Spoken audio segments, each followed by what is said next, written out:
রিমি ও রাহুলের বিয়ের পর ওরা দিল্লি চলে আসে। দিল্লিতে এসে রাহুল আবার চাকরির চেষ্টা করতে শুরু করে। ওদিকে রিক ও শিল্পীর প্রথম বিবাহবার্ষিকীর সময় ওরম একটা বিশ্রী ঘটনা ঘটে যাওয়ায় ওদের প্রথম বিবাহবার্ষিকীটাও খুব ভালোভাবে পালন না করে ঘরোয়াভাবেই ওরা ওদের জীবনের এই স্পেশাল দিনটা এনজয় করে। রিক ও শিল্পীর বিয়ের কিছুদিন পরেই রাহুল ও রিমির বিয়ে হয়েছিল, তাই ওদের 4 জনের বিয়ের দিন। এই দিনটার মধ্যে খুব একটা দেরি নেই। তো রিমি ও রাহুল দুজনেরই চাকরির জন্য চেষ্টা করতে থাকে। ওদের জব না পাওয়া অবধি রাহুলের বাবাই ওদের সংসার সামলাচ্ছিলেন আর্থিক দিক থেকে। রাহুলের পুরানো অফিসের বস কাজের জন্য দেশের বাইরে আছেন, তাই তিনি রাহুলের জবটা ওকে ফিরিয়ে দেবেন ভেবেও দিতে পারেননি। রাহুল নতুন যে অফিসে ইন্টারভিউ দিচ্ছিল সেখানে রাহুলের পারফরমেন্স ভালো হচ্ছিল, কিন্তু জব কনফারেন্সিয়াল আর কিছুতেই আসছিল না। তবুও রিমি রাহুলকে হারে মেনে নিতে দেয়নি। রাহুলের পুরনো অফিস যেখানে ছিল কোনো মতে রাহুলকে সহ্য করতে পারত না। রাহুল নিজের কাজ ও ব্যবহারের জন্য অফিসে সবার কাছে ও বিশেষ করে তার বসের কাছে খুবই প্রিয় ছিল, আর এটাই ছিল রাহুলের অপরাধ, ওই একজনের ওকে সহ্য করতে না পারার। তো রাহুল যখনই জবের ইন্টারভিউ দিয়ে ফিরে আসতো তখন ওর সম্পর্কে রাহুলের এই কলিগ তাদের বলতো, রাহুল 2 বছর পাগলাগারদে ছিল, তাই তার এই অফিসে চাকরিটা চলে যায়। রাহুলের চরিত্রের 12টা বাজিয়ে দিত, ফলে কোনো জবই আর রাহুল পাচ্ছিল না। কিন্তু রাহুলের সাথে এটাও কি করে করতে সক্ষম হচ্ছিল তাও একবার নয়, বারবার সেটাই রহস্য। যাই হোক, রাহুলের সাথে এমন একটা চলছিল তখন রিমিও চুপ করে বসে না থেকে জব খুঁজছিল। এমন সময় একদিন রিমিকে ওর এক পুরনো বন্ধু এক ইভেন্ট ম্যানেজমেন্ট কোম্পানিতে জবের ব্যবস্থা করে দেয়। যেহেতু রিমি ওদের পাড়ার দুর্গাপুজোতে সেক্রেটারি হয়ে অত বড় পূজা সামলাতো, তাই হয়তো ও ইভেন্ট ম্যানেজমেন্টের জবটাও করতে পারবে। রিমির রাহুলকে মানসিক ও শারীরিকভাবে সমানতালে সাপোর্ট করে চলেছে। রাহুল প্রায় রোজই ব্যর্থ হয়ে ফিরছে ও রিমির মাঝে নিজেকে সঁপে দিচ্ছে। রিমি নিশ্চিপে রাহুলের সাথে ডাকছে মানসিক ও শারীরিকভাবে। রিমির জবের ইন্টারভিউ নেবেন এই ফার্মের বস অগ্নিদেব রায়। অগ্নি রিমিকে দেখে ইন্টারভিউ না নিয়েই ওর কাজটা পাক্কা করে দেন। রিমি তো দেখতে সুন্দর ছিল, বিয়ের আগে টমবয় রূপে থাকলেও বিয়ের পরে চুল বড় করে চুড়িদার কুর্তি শাড়ি এসব পরত, ফলে বিয়ের আগে ও বিয়ের পরের রিমির মাঝে অনেকটাই ফারাক। আর রিমির এই রূপ দেখেই অগ্নি কুপকাত। রিমি যে বিবাহিত তাতে তার কিছুই আসে যায় না, সে শুধু রিমিকেই জানে বেশ। অগ্নির কাছে everything is fair in love and air, আর তাই প্রথম দেখাতেই অগ্নি রিমিকে ভালোবেসে ফেলে আর ওকে নিজের করে পাওয়ার জন্য বদ্ধপরিকর হয়ে ওঠে। রাহুলের ব্যর্থতা ও রিমির চাকরি জীবন শুরু হয়। রাহুলের ব্যর্থতা রাহুলকে ভেঙে গুড়িয়ে দিত। যদি না রিমি ওর সাথে থাকতো, রাহুল খুবই সাধারণ একটা ছেলে। ওর কোনো উচ্ছ্বাসা ছিল না বলে শিল্পী ওকে ছেড়ে বিয়ের দিনই নিজের কেরিয়ার গড়তে মুম্বাই পাড়ি দিয়েছিল। কিন্তু রিমির এতে কোনো আপত্তি ছিল না, বা আজও নেই। রাহুল যেমন রিমির কাছে তেমন করে অ্যাকসেপ্টেবল। প্রায় 6 মাস একটানা ট্রাই করেও যখন রাহুল কোনো জব পেল না, বলা ভালো পেতে দেওয়া হলো না, ঠিক তখনই রাহুল আবার সে আগের মতোই পাগলামো করা শুরু করে দেয়। এটা দেখে রিমি তার অফিসে 1 সপ্তাহের ছুটি নিয়ে রাহুলের সাথে নিজের বাড়ি কলকাতায় চলে যায়। ওখানে গিয়ে এই একটা সপ্তাহ প্রায় সারাটা সময় রাহুল রিমিতে বুঁদ হয়ে থাকত। রিমির শরীরের মধ্যে যেন রাহুল সব কিছু খুঁজে পেত। রিমিও রাহুলকে কোনো বাধা দেয়নি। রাহুল যদি ওকে নিয়ে ডুবে থেকে ভালো থাকে তবে তাই থাক। 1 সপ্তাহ পরে রাহুল কিছুটা স্বাভাবিক হলে রিমি রাহুলকে নিয়ে দিল্লিতে ফিরে আসে। দিল্লিতে ফিরে এসে ওদের ফ্ল্যাটেই রাহুলকে একটা গানের স্কুল করে দেয়। এতে করে রাহুলকে জব খুঁজতে যেতে হবে না, তার জন্য রাহুলের মেজাজও খারাপ হবে না। আর রাহুল তো গানটা ভালোই গায়, ও গান শেখালে ওর মনও ভালো থাকবে আর পয়সাও আসবে হাতে।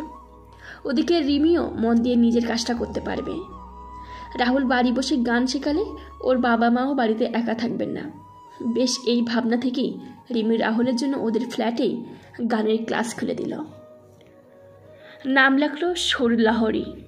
প্রথমে কমপ্লেক্সের বাচ্চারাই আসতো, কিন্তু ধীরে ধীরে রাহুলের ছাত্রছাত্রীর সংখ্যা বাড়তে লাগলো।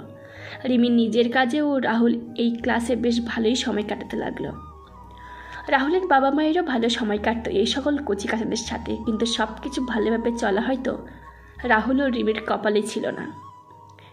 এর 2 মাস পরে তাই একদিন একটা কাজে অগ্নি ও রিমি তাদের দল নিয়ে গুরগাঁওয়ে যায় কাজের জন্য।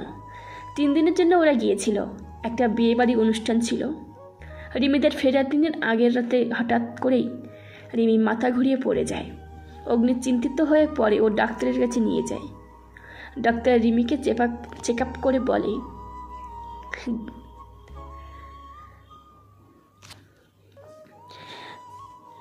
রিমি 2 মাসের অন্তঃসত্ত্বা। রিমি এটা আগে সন্দেহ করেছিল যে তার শরীরে গত 1 মাস ধরে কেমন একটা অস্বস্তি বোধ হচ্ছিল, কিন্তু এই খবর শুনে রিমি যতটা খুশি হয়েছে তার কয়েক গুণ দুঃখ অগ্নি পেয়েছে। কিন্তু সেই এই মুহূর্তে তার মনোভাব কিছুতেই রিমিকে বুঝতে দেবে না।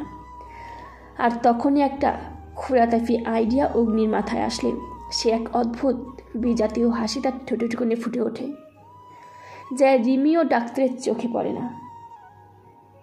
এরপরে রিমি ডাক্তারের থেকে প্রেসক্রিপশন নিয়ে কেবিনের বাইরে গেলে অগ্নির ডাক্তারের মধ্যে কথা হয়। ওর কোনো সমস্যা নেই তো প্রেগনেন্সিতে? না না মিস্টার রায়, ওনার কোনো কমপ্লিকেশন নেই প্রেগনেন্সিতে। উনি মানে আপনার স্ত্রী কি প্রথমবার মা হতে চলেছে? আই মিন, এটা কি আপনাদের প্রথম ইস্যু? কত বছর হলো আপনাদের বিয়ের? রিমি মানে আমার স্ত্রী মিসেস রমিতা অগ্নিদেব রায়, আর 1 বছর হলো বিয়ে হয়েছে। আমাদের কিন্তু লাভ ম্যারেজ। এটা বলে অগ্নি লাজুক হাসি দিয়ে মাথা নিচু করে নেয়। আমি সেটা বুঝতেই পেরেছি। Okay, all the best young man. কখনো দরকার হলে আমায় জানিও। এই নাও আমার নম্বর। এরপরে চেম্বার থেকে বেরিয়ে অগ্নি ও রিমি ওষুধের দোকান থেকে ওষুধ কিনে ওরা ইভেন্টের জায়গায় ফিরে আসে। প্রেসক্রিপশন ভুলে অগ্নির কাছে রয়ে যায়, আর রিমি ওষুধ নিজের কাছে রেখে দেয়। এরপরে ওরা দিল্লিতে ফিরে আসে। এইভাবে আরও 1 মাস কেটে গেছে। এখন রিমির 3 মাস চলছে। রিমি ঠিক করেছে রাহুলের জন্মদিনের দিন রাহুলকে এই নিউজটা অ্যাজ এ বার্থডে গিফট হিসেবে দেবে। কিন্তু মানুষ ভাবে একরকম আর তাদের জীবনে ঘটে অন্যরকম। আর তাই রিমি কিছুদিন পরেই রাহুলের জন্মদিন পালন করা নিয়ে ওর শ্বশুর শাশুড়ির সাথে জোর কদমে আলোচনা চালাচ্ছে, তাও আবার রাহুলকে সম্পূর্ণ অন্ধকারে রেখে। দেখতে দেখতে রাহুলের জন্মদিনটা চলেই এলো। আগের দিন রাতে বা আজ সকাল থেকে সারাদিনের মধ্যে কেউ একবারও রাহুলকে শুভ জন্মদিনের শুভেচ্ছা জানায়নি। এই ব্যাপারে কোনো উচ্ছাবাচ্যও করেনি। তাই রাহুলের মন খুব খারাপ। রাহুল একটু বাইরে গিয়েছিল কোনো একটা কাজে।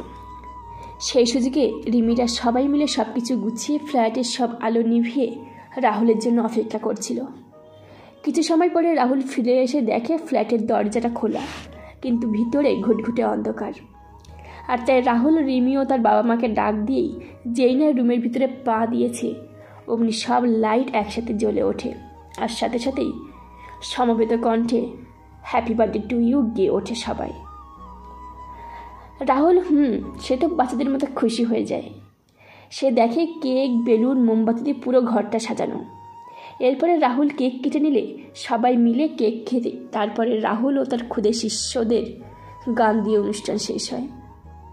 এই জন্মদিন উপলক্ষে রিমির অফিসের কলিগ ও রাহুলের স্টুডেন্ট ও তার বাবা মায়েরা নিমন্ত্রিত ছিল। খাওয়া দাওয়া শেষ করে রাহুলের স্টুডেন্টরা তাদের বাবা মায়ের সাথে চলে গেলে রিমির কলিগরাও এবার যাওয়ার জন্য রেডি হয়। রিমির কলিগদের মাঝে পৃথা ওর খুব ভালো বন্ধু হয়ে গেছে। যাওয়ার আগে পৃথা দুষ্টুমি করে রিমির কাছে জানতে চাই, কী রে রিমি, তুই কী দিবি রে রাহুলদাকে ওর জন্মদিনের গিফট? এই কথা শুনে রিমি পৃথাকে কিছু বলবে তার আগেই একটি গলার স্বর ঘরের সবাইকে অবাক করে দিয়ে বলে ওঠে, রাহুলকে দেওয়া রিমির গিফটটা আমার কাছে আছে, আর আমি সেটা দিয়ে দিচ্ছি রাহুলকে। এটা শুনে রাহুল, তার মা, রিমির সব কলিগ, এমনকি স্বয়ং রিমিও এই আগন্তুকের দিকে অবাক দৃষ্টিতে তাকিয়ে আছে। আর ঠিক এমন সময় ওই আগন্তুক রাহুলের হাতে একটি কাগজ তুলে দেয়, আর ওই কাগজে চোখ বুলিয়েই রাহুলের পায়ের তলা থেকে মাটি সরে যায়। আগন্তুকের হাত থেকে কাগজটা নিয়ে রাহুল পুরাই হতবাক। তার প্রেমিকা, তার বান্ধবী, তার স্ত্রী, তার রিমি মা হতে চলেছে। আর সেই খবরটা কিনা ওকে রিমির বসের কাছ থেকে পেতে হলো। আপনারা ঠিকই ধরেছেন, এই আগন্তুকতে আর কেউ নাই, উনি হলেন রিমির বস অগ্নিদেব রায়। কিন্তু রাহুল এটা কিছুতেই বুঝতে পারছে না যে রিমির প্রেগনেন্সি রিপোর্ট অগ্নিদেবের কাছে কি করে এলো। রিপোর্টটা শচীনবাবু মানে রাহুলের বাবা ছেলের হাত থেকে নিয়ে পরে দেখেন, রিমিকে প্রশ্ন করেন এগুলো কি হচ্ছে। কিন্তু রিমির কিছু বলার আগেই অগ্নি বলে, শুনুন আপনারা, রিমি আমার বাচ্চার মা হতে চলেছে। এইবার যে অনুষ্ঠানে গেছিলাম আমরা, ওখানে রিমি মাথা ঘুরে পড়ে যায়, আর আমি ওকে ডাক্তারখানায় নিয়ে গেলে ডাক্তার সাহেব বলেন রিমি মা হতে চলেছে। আপনাদের আমার কথা বিশ্বাস না হলে আপনাদের কোনো একটা ফোন নাম্বার দিচ্ছি, আপনারা ওনাকে ফোন করে দেখুন উনি কি বলেন। নম্বরটি হচ্ছে এই ডাক্তারের, যার কাছে আমি রিমিকে নিয়ে গিয়েছিলাম। রাহুল এটা শুনে অগ্নির থেকে নির্দিষ্ট ফোন নাম্বারটা নিয়ে ওই মুহূর্তে ফোন করে ও ফোনটা রাহুল স্পিকারে রাখে। এরপরে রাহুলও ওই নির্দিষ্ট ফোনের নম্বরে মালিকের কথাগুলি। হ্যালো, আমি কি ডাক্তার মিশ্রের সাথে কথা বলছি? হ্যাঁ, আমি ডক্টর সন্দীপ মিশ্র বলছি, আপনি কি বলছেন? দেখুন স্যার, আমার পরিচয় না পেলেও চলবে আপনার, আমি একটা উপকার আপনার করুন দয়া করে। প্লিজ বলুন, আপনি কি মিস্টার অগ্নিদেব রায়কে চেনেন বা রমিতা দেববর্মন? আমি রমিতা দেববর্মনকে নয়, তবে হ্যাঁ রমিতা রায়কে চিনি। উনি অগ্নিদেব রায়ের স্ত্রী। মিসেস রায় মাথা ঘুরিয়ে পড়ে গেলে মিস্টার রায় ওনাকে আমার চেম্বারে নিয়ে এসেছিলেন। আমি তখন মিসেস রায়কে দেখে ওনাকে জানাই যে মিসেস রায় ইজ প্রেগনেন্ট। তারপরে মিস্টার রায় ওনার স্ত্রীকে নিয়ে চলে যান। ও আমার ফোন নম্বরও নিয়ে যান, যাতে পরে কোনো প্রবলেম হলে মিস্টার রায় আমাকে ফোন করতে পারেন। ডাক্তার, আপনার হোয়াটসঅ্যাপ নম্বরটা একটু দেবেন, তাহলে আমি আপনাকে দুটো ফটো পাঠাবো। আপনি শুধু বলবেন এদের আপনি চেনেন কি না। এটা জানা আমার জন্য খুবই দরকারি। এটা না জানা উপর 3টে জীবন নির্ভর করছে। বেশ, অবাক হয়ে গেলেও মুখে কিছু না বলে নিজের হোয়াটসঅ্যাপ নম্বরটি পাঠিয়ে দেয় ডক্টর। অগ্নির একটা ছবি তুলে নেয় নিজের ফোনে, ওর সঙ্গে রিমিরও অগ্নির একটা ফটো ওনাকে পাঠিয়ে দেয়। এরপরে ডাক্তার ফটো দুটো সিন হলে রাহুলও ওনাকে ফোন করে ওনার উত্তরটা শুনে নেয়। ডাক্তার রাহুলকে কোনো ফরমেশন দেয়নি যে অগ্নি আর রিমি হলো মিস্টার এবং মিসেস রায়। অগ্নির ঠোঁটের কোনো একটি হিংস্র হাসি ফুটে ওঠে, যেই হাসিতে বিজয়ের ভাব লক্ষ্য প্রকাশ পাচ্ছিল। কিন্তু এটা জেনেও রাহুল রিমিকে অবিশ্বাস করতে পারে না। কিন্তু একটা ক্ষীণ সন্দেহ ওর মনে বাসা বাঁধে, যেটাকে রাহুল মুহূর্তেই মন থেকে ঝেড়ে ফেলে দেয়। এরপর রিমির সকল কলিগদের কাছে হাত জোর করে ক্ষমা চেয়ে শুভরাত্রি জানিয়ে সবাইকে বিদায় করে দেয়। ও অগ্নিকে একটা চড় মেরে কলার ধরে ঘরের বাইরে বের করে দেয়। এতে করে অগ্নির মধ্যে আরও বেশি করে জেদ বেড়ে যায়, রিমিকে রাহুলের থেকে আলাদা করে নিজের করে পাওয়ার নেশা। অগ্নির শয়তান চোখে ঠিকই এটা ধরা পড়েছিল যে রাহুল রিমিকে অবিশ্বাস না করলেও রিমিকে নিয়ে একটু হলেও সন্দেহ রাহুলের মনে এসেছিল। আর তাই অগ্নি ঠিক করে যেভাবেই হোক না কেন ও রাহুলের মনে রিমিকে তৈরি হওয়া সন্দেহের বীজটাকে অঙ্কুরোদ্গম ঘটিয়ে ঠিক একটি মহিরুকে পরিণত করবেই করবে। অগ্নির কথায় রাহুলের বাবা মাও বিশ্বাস করেনি, কারণ ওনারা ছোট থেকেই রিমিকে চিনেন। আর তাছাড়া রাহুলকে রিমি কীভাবে সুস্থ করে তোলে, কীভাবে এই সুরলহরি খুলে দিয়ে এলোয় একে স্বপ্নে দেখতে সাহায্য করে। না না, রিমি তাদের সাথে এমনটা করতেই পারে না, এটাই ওনাদের দৃঢ় বিশ্বাস। ওদিকে রাহুল ও রিমির মাঝে, রিমি এটা কি করে করতে পারলে তুমি আমার সাথে? বিশ্বাস করো আমায় রাহুল, তখন ডাক্তার যেমন বলল আমি তখনই প্রথম জানলাম। আর আমি যখন ভাবলাম যে শিল্পী ও রিকের এই ঘটনার জন্য আমাদের প্রথম বিবাহ বার্ষিকীটা তো কেমন নমনম করে করতে হলো, আর তাই আমি চেয়েছিলাম তোমার জন্মদিনটা এইভাবে পালন করব, আর সবাই চলে গেলে এই খুশির খবরটাই তোমাকে দেব, তোমার জন্মদিনের উপহার। কিন্তু রিমি প্লিজ নিজেকে নিয়ে খারাপ ভেবো না, যা হয়েছে ভুলে যাও। চলো আজ রাতে আমি আর তুমি আমাদের নতুন অতিথিকে নিজেদের মতো করে বরণ করে নিই। ও তো আমাদের ভালোবাসার চিহ্ন, আমার জীবনের বেস্ট বার্থডে গিফট। তাও আবার কার কাছ থেকে পেলাম? না, আমার জীবনের সবচেয়ে প্রিয় মানুষটির কাছ থেকে। আজ আমি দুনিয়ায় সবচেয়ে খুশি ও সুখী মানুষ। থ্যাঙ্কস আ লট আমার এত সুন্দর একটা উপহার দেওয়ার জন্য রিমি। রাহুল, আমি সত্যি খুব ভাগ্যবতী। তার জন্যই আমি তোমার মতো স্বামী আর বাবাই মামনির মতো শ্বশুর শাশুড়ি পেয়েছি। তোমরা যে আমায় অগ্নিস্যারের কথায় বিশ্বাস করনি তার জন্য। ইস, রিমির ঠোঁটের উপর নিজের একটা আঙুল রেখে বলে, রিমি প্লিজ, তুমি আর কিছু বলো না এই বিষয়ে। আমার মানসিক রোগী থেকে সুস্থ করে আবার একটা স্বাভাবিক জীবন দেওয়া, আমায় বিয়ে করা, আমার চাকরি না পাওয়ার আবার পাগল হবার জোগাড় হয়েছিল। প্রায় সেই সময় নিজে চাকরি করে আমার মানসিক ও শারীরিকভাবে আমার পাগলানো সামলানো, এই সুরলহরি খুলে দেওয়া, এত কিছু আমায় যে ভালোবেসেই দিয়ে গেল, আজ একজন বাইরের লোকের জন্য আমি তাকে অবিশ্বাস করব? আমি পারবো না তা করতে। আমার ওই ক্রাইসিস এই সময় রিমি তুমি। হ্যাঁ, তুমি মানসিকভাবে আমায় বল ভরসা জুগিয়েছ। আমি দিনের পর দিন চাকরি খুঁজে ব্যর্থ হয়ে তোমার মাঝে গিয়ে সঁপে দিতাম, আর আমার যত পাগলামি তোমার এই শরীরে গ্রহণ করেছ, তাও হাসি মুখে। আর এই সুরলহরির খোলার আগে যখন আমার নিয়ে তুমি কলকাতা গেলে, স্নান খাওয়া ছেড়ে এক মুহূর্ত তোমার কাজ ছাড়া করিনি।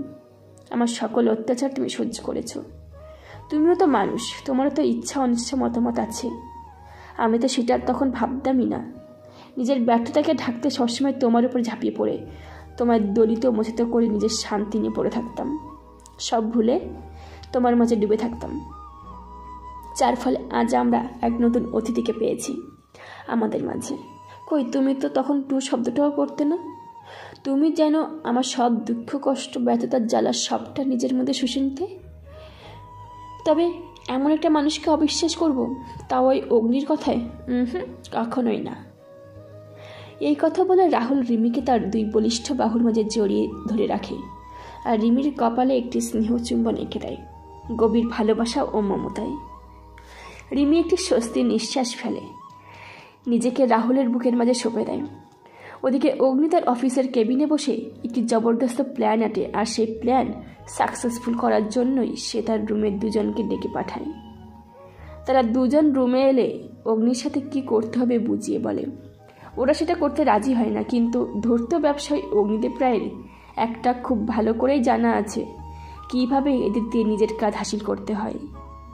আর তাই ওদের তিনজনের মাঝে কিছু কথা হবার পরেই অগ্নির একটি ইঙ্গিত পূর্ণ ইশারায় ওই দুজন অগ্নির কথায় রাজি হয়ে যায় কাজটা করতে।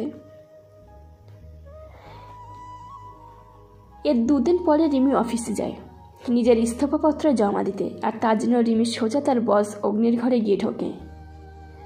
অগ্নি রিমির দিকে তাকিয়ে খুব স্বাভাবিক গলায় বলে ওঠে, এই নিন স্যার, এটা প্লিজ অ্যাকসেপ্ট করুন, আমি যাব, আমার তাড়া আছে। কি এটা রিমি? এই খামে কি আছে? কি দিতে এসেছো তুমি আমায়? স্যার, এটা আমার ইস্তফাপত্র, আপনি এটা দয়া করে অ্যাকসেপ্ট করে নিন, আমি যাব, তাহলে আমার দেরি হয়ে যাচ্ছে।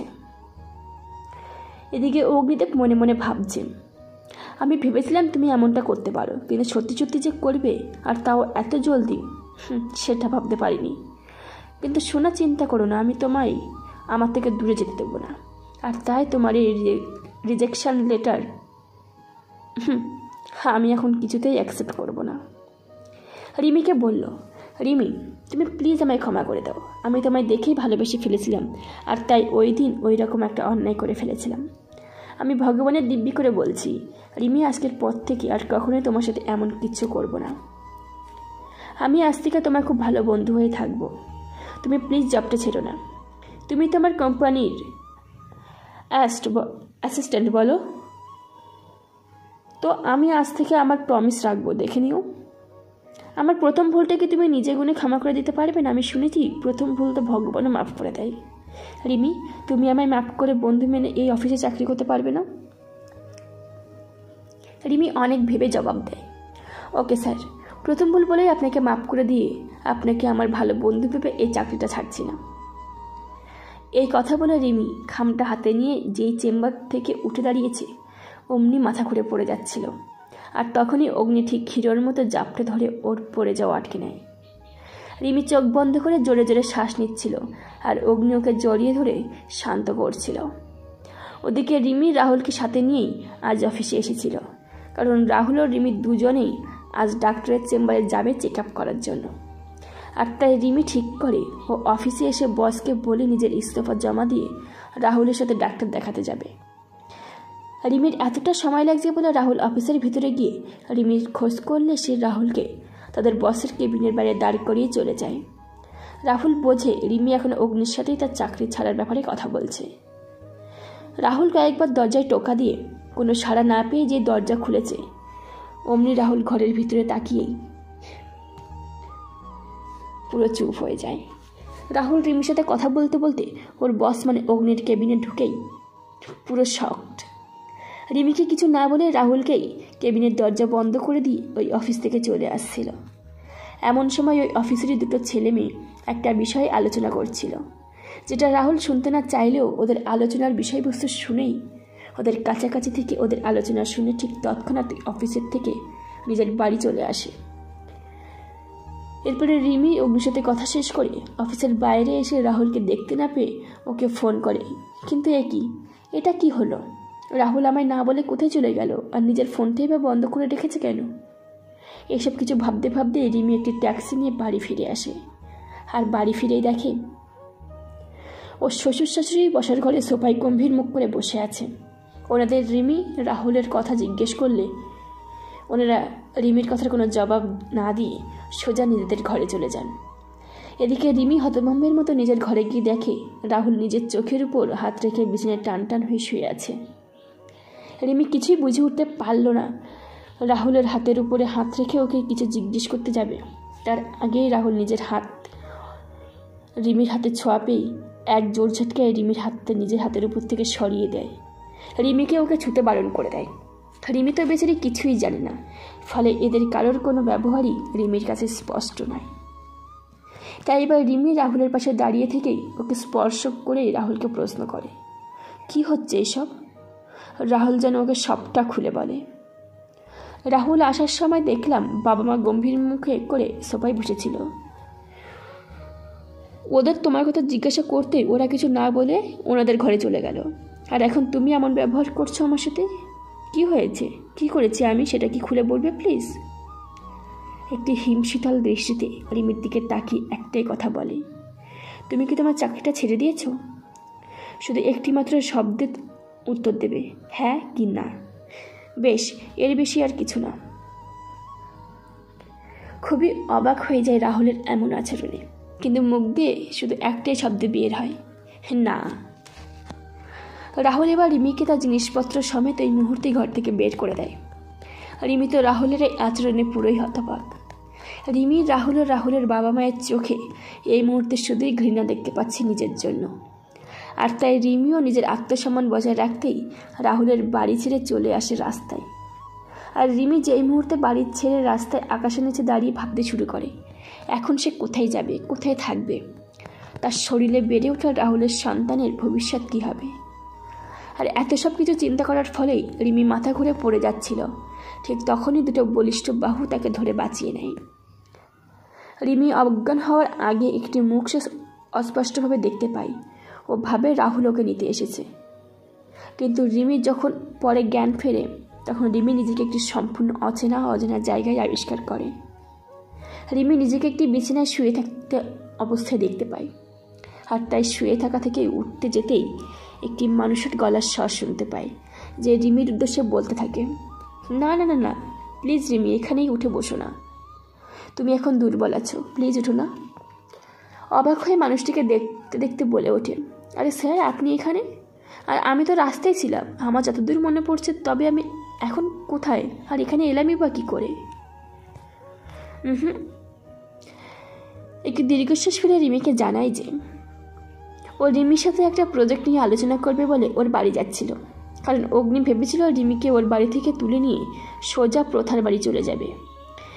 প্রথাও তো এই প্রজেক্টের একজন ইম্পর্ট্যান্ট মেম্বার, তাই। কিন্তু রিমির বাড়ির কাছে যাওয়ার সময় অগ্নি দেখতে পায় দুটি সুটকেস নিয়ে রাস্তায় দাঁড়িয়ে আছে। আর ওকে কিছু বলবার আগে দেখে রিমি মাথা ঘুরে পড়ে যাচ্ছিল। তাই অগ্নি এই সময় নিরুপায় হয়েই রিমিকে অজ্ঞান অবস্থায় নিজের বাড়িতে নিয়ে আসতে বাধ্য হয়। কিন্তু অগ্নি ওকে বলে রিমির এই অবস্থা কেন হলো সেটা তো অগ্নি বুঝতে পারছে না। স্যার, ও কিছু নয়, আমারও রাহুলের মাঝে ঝগড়া হওয়াতে আমি বাড়ি ছেড়ে বেরিয়ে এসেছি। প্লিজ স্যার, আমায় আজ রাতে এখানে থাকতে দিন, কালকেই আমি আমার ব্যবস্থা করে নেব। অগ্নি তো হাতের চাঁদ পাওয়ার মতো অবস্থা, তবে মুখে কিছু বলল না। একটু পরে অগ্নি বলে উঠল, দেখো রিমি, তুমি আমায় মাফ করে দিয়ে আমার কোম্পানিতে চাকরি করতে রাজি হয়ে আমার মনের অনেক বড় বোঝা লাঘব করে দিয়েছ। আর তাই আজ থেকে তুমি এই বাড়িতেই থেকো আমার বেস্ট ফ্রেন্ড হয়ে, কেমন? রিমি ওই মুহূর্তে কিছু বুঝতে না পেরে অগ্নির প্রস্তাবে সম্মতি জানায়। আর এটাই রিমির জীবনের কাল হতে চলেছিল, তা রিমির দুঃস্বপ্নেও ভাবতে পারেনি।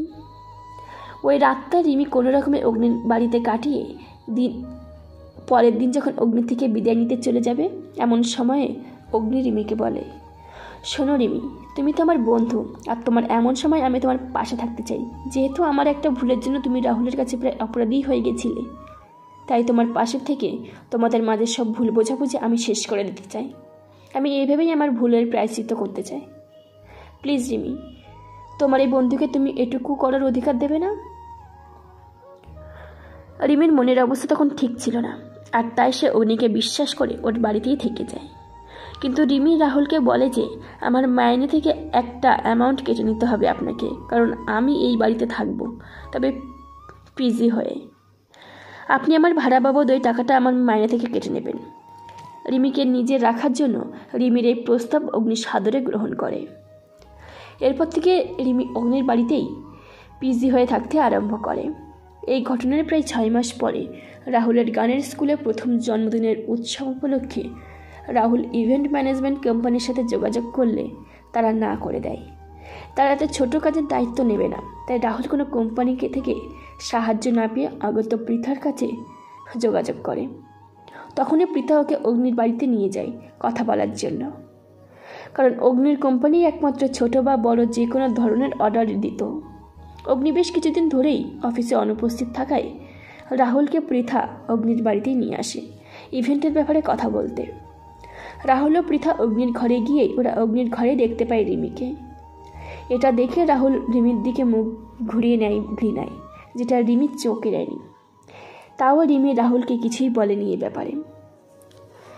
রিমি, তুই এখন এখানে, মানে অগ্নি স্যারের বেডরুমে কি করছিস? রিমি, তুই কি এই অবস্থায় এখানে? হ্যাঁ রে পৃথা, আমি এখন এখানে কারণ আমার আশ্রয়দাতা ও আমার পরম মিত্র খুবই অসুস্থ, তাই আমি এখানে থেকে ওনার সেবা করছিলাম। আমার এই অবস্থায় আমার স্বামী যখন আমায় বের করে দিয়েছিল বাড়ি থেকে, তখন এই অগ্নি স্যারই আমায় তার বাড়িতে ঠাঁই দিয়েছিল, আর তার পরের দিন থেকেই আমি ওনার এই বাড়িতে পিজি হয়ে থাকি। ঠিক তখনই অগ্নির শরীর আরও খারাপ হলে রিমি ওই বাড়ির কাজের লোক পাঠায় অগ্নির পারিবারিক ডাক্তারকে ডাকতে, কিন্তু ডাক্তার না আসতে পেরে ওনার এক বন্ধুকে পাঠিয়ে দিয়েছেন যোগুদার সাথে। আর এই ডাক্তারটি হলো সেই ডাক্তার মিশ্র, যার কাছে অগ্নি রিমিকে নিয়ে গিয়েছিল গুড়গাঁওতে। ডাক্তার অগ্নির ঘরে এসে রিমিকে উদ্দেশ্য করে বলেন, মিসেস রায়, মিস্টার রায়ের শরীর খুবই খারাপ, আর তার জন্য ওনাকে হসপিটালে ভর্তি করতে হবে। আরে আপনি কাকে মিসেস রায় বলছেন? ও হলো রিমি, মিসেস দেববর্মন, মিসেস রায় নয়। আপনি কাকে কি বলছেন ডাক্তার? সেটা কি করে হয় ম্যাডাম? মিস্টার রায় তো নিজেই আমায় বলেছিলেন, ওইবার উনি নিজেই আমায় বলেছিলেন যে উনি মিস্টার রায়ের স্ত্রী মিসেস রায়, ওনাদের প্রেম করে বিয়ে। এটা শুনে রাহুল একটা জোর ধাক্কা খায়, কিন্তু রিমি এই কথায় কোনো রিয়াক্টই করে না, কারণ কোনো কিছুই এখন আর রিমির উপরে কোনো প্রভাব বিস্তার করে না। রিমি শুধুই কাজ নিয়ে থাকে আর ওর আগত সন্তানের মুখ চেয়ে বেঁচে আছে। এরপরে ডাক্তার অগ্নিকে হাসপাতালে ভর্তি করতে হবে সেটা জানিয়ে ফিজ নিয়ে ডাক্তার মিশ্রা চলে যান। রাহুল রিমির সাথে কথা বলতে গেলে রিমি রাহুলকে উপেক্ষা করে, কোনো কথা ওর সাথে বলে না। অগ্নিকে হাসপাতালে ভর্তি করার ব্যাপারে ব্যস্ত হয়ে পড়ে। তখন পৃথা আর রাহুল ওখান থেকে বেরিয়ে আসার সময় রাহুল দেখে ওই দুটো ছেলে মেয়েও এসেছে, যাদের আলোচনা শুনেই রিমি ও অগ্নির ব্যাপারে ভুল ধারণাটা করেছিল। ওদের এখানে দেখে রাহুল ওদের পিছু করে অগ্নির ঘরের দিকে এগিয়ে যায়, ওর পিছু পিছু পৃথাও যায়। রিমি ও অগ্নিকে হাসপাতালে ভর্তি করার ব্যবস্থা করে ঠিক তখনই অগ্নির ঘরের দিকে যাচ্ছিল। স্যার, আপনার কাছে এসেছি আজ একটা কথা বলতে, আর সেটা হলো পাপ করে তার শাস্তি পেতেই হয়, যেমন আমরা এখন পাচ্ছি। নিজেদের মনের বিরুদ্ধে গিয়ে আমরা, মানে আমি ও তিথি, আপনার অন্যায় কাজে আপনাকে সাহায্য করতে বাধ্য হই, কিন্তু দেখুন আজ আপনার অন্যায় কাজে সাহায্য করার ফল আমরা পাচ্ছি, আর তাই আমরা দুজনেই আপনাকে আমাদের ইস্তফাপত্র দিতে এসেছি, যেটা আপনাকে আজ এখনই অ্যাকসেপ্ট করতে হবে। হ্যাঁ স্যার, নিলয় ঠিকই বলছে। এই নিন স্যার, আমারও ইস্তফাপত্র। আমরা আর আপনার মতো লোকের সাথে আপনার কোম্পানিতে কাজ করব না। ঠিক আছে, তোমাদের কথাই মেনে নিলাম আমি, কারণ কারো খারাপ করে যে নিজের ভালো হয় না তা আমি আজ বুঝে গেছি, আর তাই আমি আমার কোম্পানি থেকে তোমাদের মুক্তি দিলাম। তবে তোমরা কি এমন শাস্তি পেয়েছো বলবে আমায় প্লিজ? তিথি ও নিলয় একসাথে বলে ওঠে, স্যার, আমি আমার মায়ের চিকিৎসা করাতে হবে বলে এই চাকরিটা ছাড়তে ভয় পেয়েছিলাম, কিন্তু আমি আমার মাকে 6 মাসও আমার কাছে ধরে রাখতে পারিনি। আমার বোনের বিয়ের জন্য আমি এই চাকরিটা তখন ছাড়তে ভয় পেয়েছিলাম, কিন্তু আমার বোনকে আমি বিয়ে দিতে পারিনি, কারণ আমার বোনকে পাড়ার এক মস্তান তুলে নিয়ে যায় ও তাকে। এর বেশি কিছু তিথি বলতে পারে না। তখন নিলয় ওর হয়ে বিথিকে ওই মস্তান তুলে নিয়ে গিয়ে নিজের পৌরসত্ব হাজির করে গলা টিপে মেরে ফেলে। আর তাই আমরা আর এই কোম্পানিতে চাকরি করতে চাই না আপনার মতো এমন নিজ ও ছোটো মনের মানুষের কাছে। বলে একটি দীর্ঘশ্বাস ফেলে বলতে শুরু করে অগ্নি, ঠিক বলেছে তোমরা। আমি রিমিকে নিজের করে পাওয়ার জন্য একেবারে মরিয়া হয়ে খেপে উঠেছিলাম, কোনো ন্যায় অন্যায় ভাবিনি। আর তার জন্য রাহুলের চোখে যে সন্দেহটা আমি দেখেছিলাম ওর জন্মদিনের দিন, সেটাকেই আমি বড় করে এক গভীর খাই করে গড়ে তুলেছিলাম রিমির সরলতার সুযোগ নিয়ে ও তোমাদের সাহায্যে। রিমি সেদিন এসেছিল আমার অফিসে চাকরি ছাড়তে, সেদিন ওর সরলতাকে কাজে লাগিয়ে আমি ওকে এই জবটা কনভিন্স করে নিই। কিন্তু প্রেগনেন্সির জন্য রিমি তখনই আচমকাই অজ্ঞান হয়ে যায়, আর আমি ওকে পড়ে যাওয়া থেকে বাঁচাতে 2 হাত দিয়ে জড়িয়ে ধরি।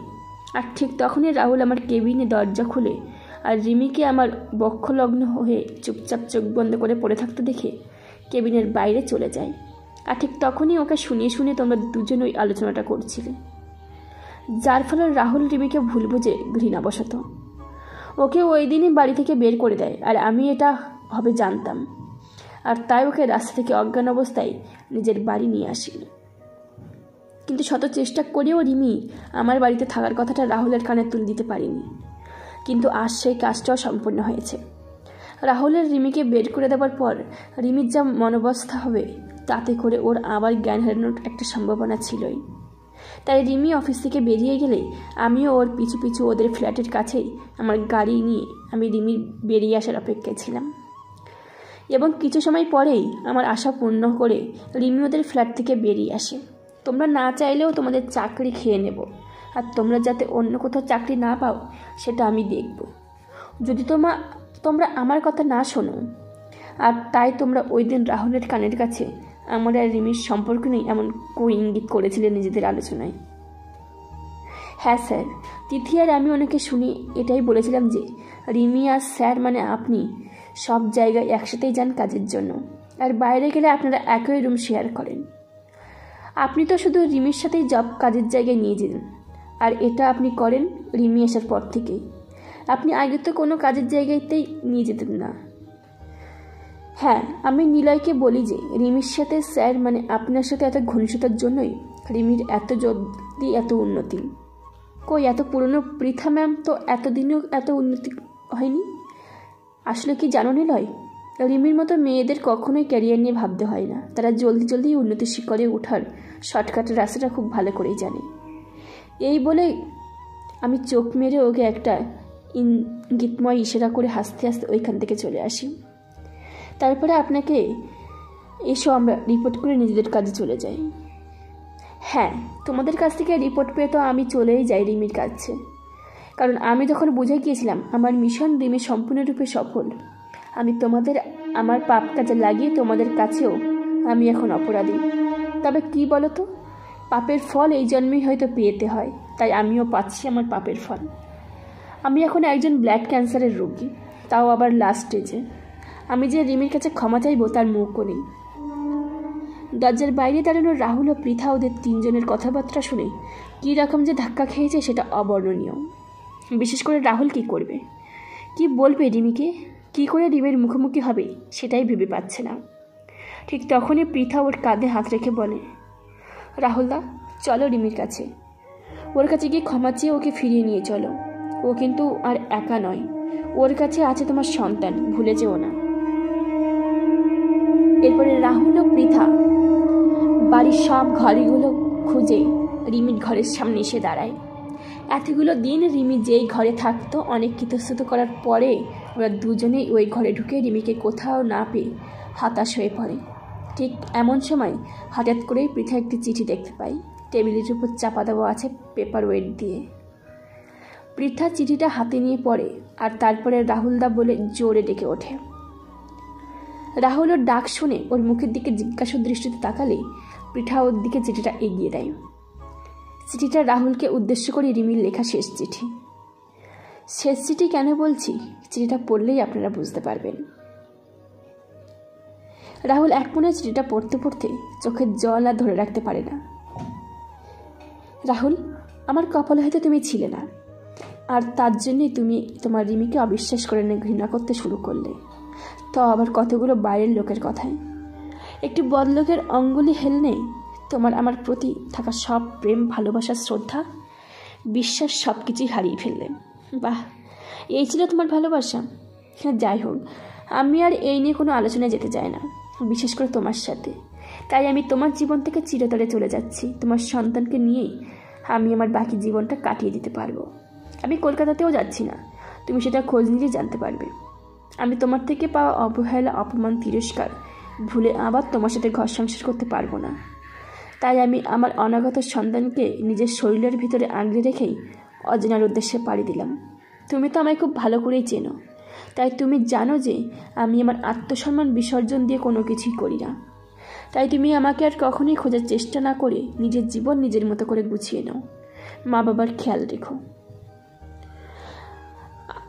আমি তখন তোমারও পৃথার সাথে অগ্নিস্বারের ঘরের ভিতরে হওয়া সব কথাই জানতে পারি।